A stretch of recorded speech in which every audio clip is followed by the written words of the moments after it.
Στο πρώτο τελευταίο βιντεάκι που ανέβασε, πες στο mobile, έκανε πάλι ένα mini flex με όλα τα foldables που έχει στην κατοχή του, όλα τα τζαμπέ foldable που έχει αποκτήσει χωρίς κόμπο και υδρότα.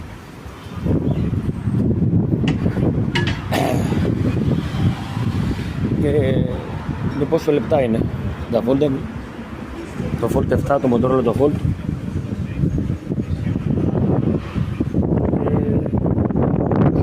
Είναι κάτι που μπορεί μερικοί να το πρόσεξαν, μερικοί μην το πρόσεξαν.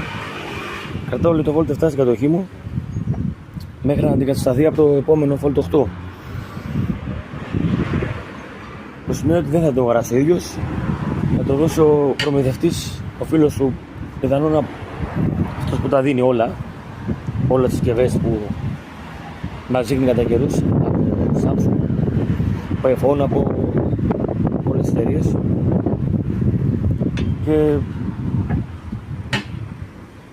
θα είναι ως βασική συσκευή δεύτερη το Fold 8, το νέο μοντέλο της σειράς. Θα έρθει κάνα μήνα, 1,5 μήνα, θα το παραλάβει από τους πρώτους.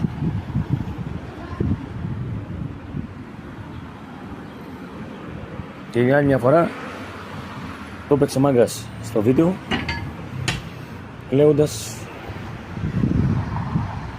μια λέξη που θα έλεγε στους φίλους του στα εκεί που συχνάζει, γιατί έτσι γουστάρω, λέει. Γιατί γουστάρω, δεν μιλάνε YouTubers.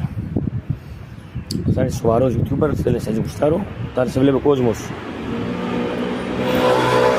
και κάνεις διάφορα βίντεο, τεχνολογίες, δεν λες έτσι γουστάρω. Άρα δικά σου βίντεο είναι. Και επειδή ενοχλείς από αυτά που λένε μερικοί, δεν σ' αρέσει η αλήθεια, γιατί λες έτσι γουστάρω.